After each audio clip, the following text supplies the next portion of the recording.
Welcome back to the channel. We're here with our new hero summoning session. We are summoning all our Path of Radiance units and Ascendant Laegjarn as well.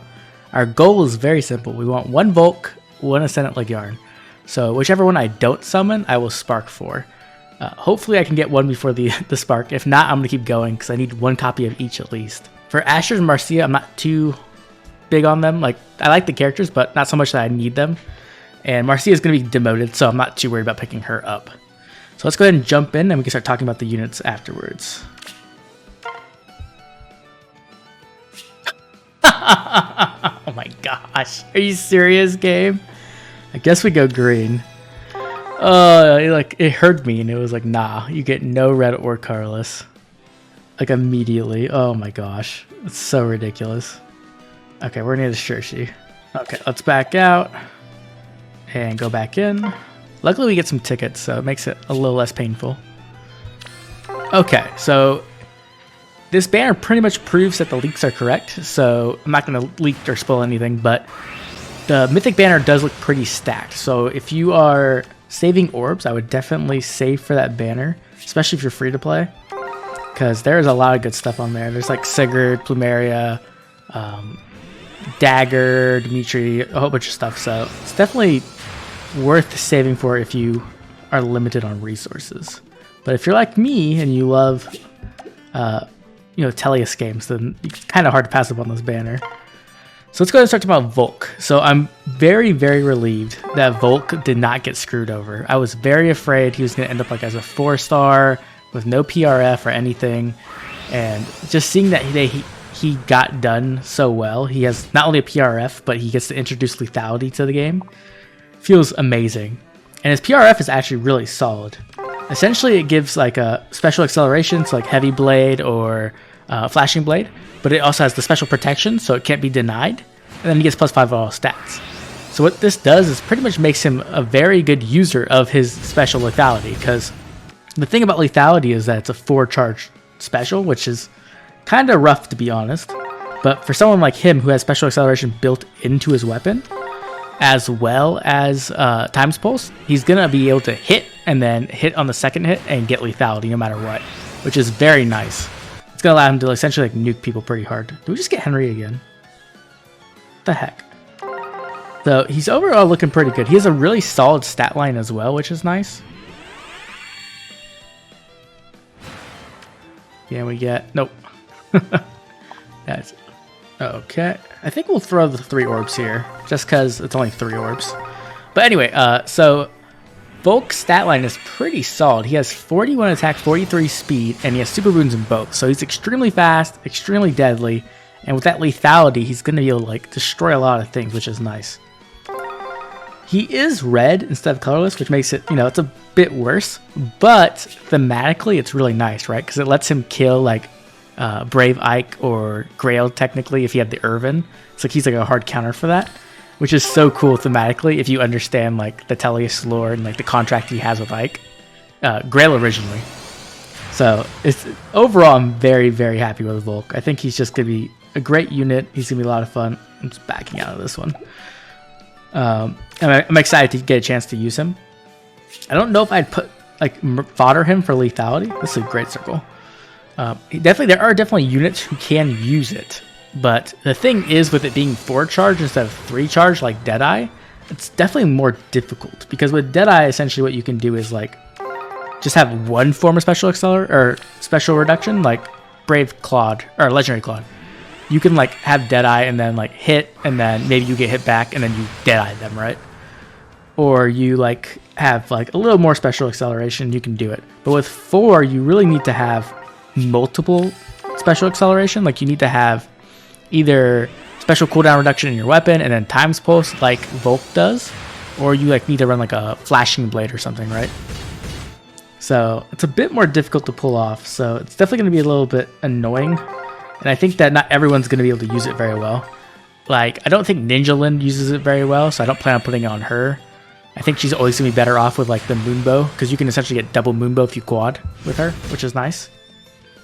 The one unit I think that can really make good use of lethality for one of his builds is Yuri. Yuri like really he has the special cooldown reduction in his weapon. He has Times Pulse, so he's going to be able to hit, and then he's going to be able to essentially, with some special acceleration, he can get that lethality off and just really destroy some things. So I think it could be pretty good on him. But he's also just like one of the best units in the game right now, I think.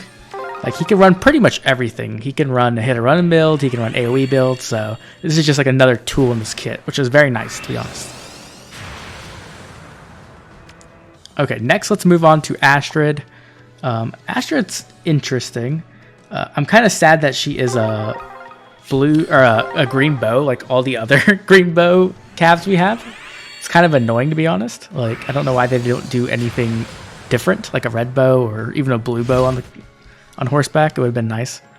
Also, her fodder's not like exceptionally good either. She has a rally, which is okay, and she has like attack, defense, ruse, but I think speed, defense, bond 4 is kind of poop, and I probably wouldn't run that on like almost anyone. I can't think of a unit I'd really want to run that on. Really, the cool thing about Astrid is her PRF weapon, which is essentially she like kind of stole Annette's like fame. So she has the rally, and it gives extra movement, and it also gives bonus doublers. So she's pretty much just like a little bit better than Annette, in my opinion. And the reason for that is because she's also on a horseback, so she can run. She can use like an ARD team where you use like a dancer trap, and then she could come down and rally and extend the range, and then make it much more scary to deal with. Especially good on like a team that isn't using Legendary Sigurd, because then you can have another way of getting that extra movement. So overall, I think she'll be useful, but I don't know if she's going to be like super...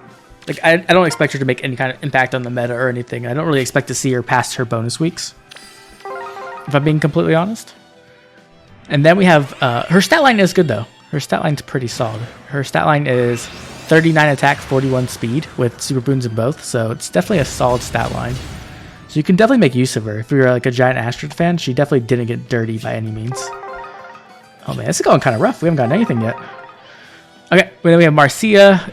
I mean, it's another 4-star Lance Flyer. I mean, there's not much to say. She does have a good stat line. Pretty much all the units. Are you serious? Did we just get Luke? Really, Luke? It couldn't have been like Brave Roy or something. that kind of sucks. I mean, it's better than nothing, I guess. But I literally don't even have a use for him.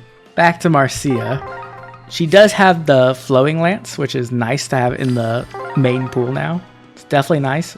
And her stat line's good, so that's cool if you're a fan of her, but there's not much more to make her unique. And in this day and age, you really do need a PRF weapon to be pretty unique, or have a really, really good stat line. Okay, then lastly, we have the other star of this banner, Ascendant Laegjarn. And overall, I'm a bit conflicted with her, to be honest. Her art looks great. I love her art, but she's not so unique or cool that I would ever summon for her if she was not an Ascendant unit. Literally, the only reason why I'm summoning for her is because she gives me a Florette. And this kind of goes back to that conversation I originally had where I feel like the Florette's whale bait, because... Oh, Mia. But I have a plus 10 Mia. I mean, that's cool, but what does she have? She has like Flashing Blade? I'm gonna use Mia for Flashing Blade far. That's a feels bad. Okay. I guess we're getting 4-star specials. That's something, but we're not getting any 5 stars, which sucks. Anyway, back to Ascendant Laegjarn. So yeah, I feel like it's whale bait kind of, because while everybody would like the Florette and it would help out, whales are the type of players where they need to have like max invested, max power units, right? Like, you're very like OCD about your units being maximum power, and that's often why you summon the plus 10. Not sometimes for score, obviously, stuff like that, but also just to have your unit as powerful as possible. And so when it comes to florettes, because they're so limited, you feel like you have to summon for the florette to make one of your units optimal as possible. So that's where I'm at pretty much, where I definitely wouldn't summon for her otherwise, but because of the florette, I'm going to pull for her. Overall, she's not a bad unit by any means. She's definitely got some good strengths. Her stat line's very powerful, 39-41 with super boons in both attack and speed. And she's like deceptively bulky. She has 30 defense, 18 res, but because of the way her weapon works, where she essentially shares buffs with enemies, she can like get up to plus 12 in all stats and then another 6 attack and speed. So that's like plus 18 to attack and speed, which is very scary. And then another 12 defense and 12 res. So that's like 42 defense, 30 res. Pretty solid. She can be very, very bulky and scary. And then she also has Rouse Attack Speed 4, which is actually pretty unique and cool. I think it's actually awesome they put No Panic into a skill. It does kind of... Oh. Okay, I'll definitely take that. I mean, it's not what I wanted, but I like Claude a lot. And I've been merging up Brave Claude for a long time, so I'll definitely take that. Anyway, we'll go back to Ascendant Laegjarn. So I think Rouse Attack Speed 4 is actually really solid and cool. And even though it does take kind of from Ashera's unique niche, I think overall it's pretty cool and unique, and it's not inheritable to everybody, so it doesn't cover like the full spectrum of what Ashera can do. And I think it's going to be really good on some, like it's really good on Ascendant Laegjarn, obviously, but it's also really good on both Marths, like Brave Marth and Legendary Marth can really make good use of that skill. Though they technically buff themselves through Shining Emblem, so it's a bit counterproductive, but the fact they get No Panic helps like a ton, especially on Legendary Marth, where he really wants the bonuses from for his bonus doubler and his weapon. Oh man, this is going not great. I'm hoping I can pull one of them, so I don't have to go past the spark. But we'll never. There's no way to know. Anyway, yeah, she seems good, but not amazing to me, in my opinion. And I'm kind of sad that she didn't. I was hoping she was gonna be like the counterpart to Fjorm, Ascendant Fjorm, where she would be like a near save unit with some cool effect. Like maybe she got null C, but she's near save. I don't know. But they didn't end up going that way, so it's a bit sad. I don't think she's actually good against Ascendant Fjorm either, which is kind of funny considering the story going on in the Tempest Trial right now where they're supposed to be facing off. Like I feel like Ascendant Fjorm just like bodies her. Okay, let's keep going. See if we can get a Volk. So overall, yeah, she's pretty good, but just not what I was looking for. I don't know where I'll use her at. If I use her, I'll use her somewhere, but I'm not sure where yet. Next, we have our GHB unit, Bertram, and I can't even explain how disappointed I am with him, to be honest. His art is phenomenal. It's so good. He has the rune sword in his art, but they don't give it to him in-game. He gets no PRF. It's like, really, IS? You really have to do him dirty? Like, all the other Dane Riders are so cool, like Black Knight and Patrine, and like even Ashnard as the king, right? So cool. And they do Bertram dirty. It's like, ugh, really? You couldn't have just given him something? I'm going to do the 3 right here. Makes me very sad. And his stat line is bad too. His stat line is so bad. Like, his stat line is 45 HP. What the heck is going on? This isn't a 3 Houses banner, Ellegaard. Why are you here? Why do you stalk me all the time? You always stalk me.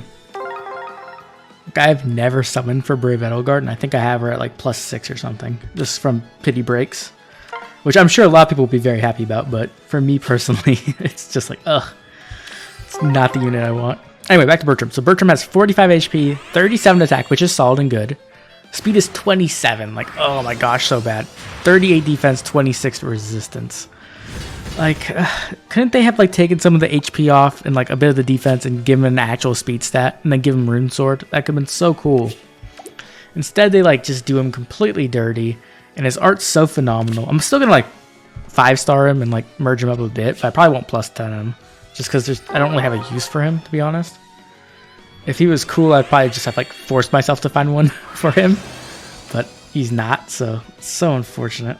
It's just so annoying, to be honest. He does come with Rouse Attack Defense at 4-star, which is pretty good, but I don't really want to fodder him, so it's kind of whatever. And then our last unit with this update is Tanith, who is going to be our free unit, our free like auto demote. And it's cool that we're getting a sword flyer like immediately in there, and she does have a good stat line, but she doesn't have like a PRF or anything, so I don't think she's going to stand out too much. I don't know. Oh, can we get Ascendant Laegjarn here, please? So that way I don't have to make hard choices. Please, please, please, please. No. Okay. What do I do here? Get me back out. I want Volk more, but I think Ascendant Laegjarn's harder to get, technically. I looked at LRV's picture, and I'm pretty sure she's more difficult to get. And And she's probably better at neutral than... I don't know. Oh, I don't know what to do. I think I go with Volk, because if I get another Volk, at least he has good fodder. Laegjarn has like rouse attack speed, which is good, but... Okay, we're gonna go with Volk. We're gonna go with Volk. And I watched me pull him like immediately after, which I guess there's no reason to be mad about that, but it is a bit rough. There's Volk. Oh my gosh, he looks so cool. I wish he had his Radiant Dawn outfit instead, because it looks way cooler. But he still looks amazing. I'm so happy to have him. I'm so glad he's finally in the game. I'm gonna have some cool videos with him, I think. Okay, well we're still going now because the goal was we have to get one Ascendant Laegjarn. So let's keep going. Oh man, luck is not here tonight. Do I keep pulling reds is the question? Because like there's, or do I just like try to focus down colorless to try to get Ascendant Laegjarn? I think I'll still do a couple more reds. Such a bad idea. I was hoping to save some orbs, you know. Like actually, most of these were free to play orbs, which was nice. I think the only thing I bought was the Forma Soul pack, and that was it. I was hoping that would be enough. Speaking of Forma Soul packs, we did get our new Forma Soul units coming up, and honestly, I'm pretty disappointed with them. They are not what I expected in the slightest. I was kind of hoping for like Lucina to show up, or like, I don't know, somebody else. Instead, we got Summer Cordelia, Witch Noe. Witch Noe is pretty solid. Like, you can actually make use of her if you want to. Dancer Inigo, and who is the last unit? And the last unit is like Tharja, like the Bride Tharja. So I'm not really excited for any of these characters, to be honest. If I was going to build any of them, I'd build Witch Noe, because I think that's like useful. But I used most of my Forma Souls on the last Hall of Forms because it was Radiant Dawn, and you know, there's no way I'm going to pass up Radiant Dawn characters. So I got like Nysala and Brave Mickey, and so it's kind of nice, I guess, because I can like save a Forma Soul, and then maybe Fates will have some good options, and if not, Three Houses will probably definitely have some good options. I'm not sure who they could put in that would be bad. I'm sure there are definitely some units. Oh my god, yes. Yes. Yes, yes, yes, yes, yes, yes, yes. Oh, okay. Whew. That wasn't that bad at all. Awesome. There's the Florette. Plus speed. Minus defense. That's fine. Plus speed's awesome. I'm super happy with that. Awesome. Okay. I think we'll just pull the rest of the circle and call it quits. See if we can pick up Marcia or Astrid. That would be very nice. Just for some extra dragon flowers too.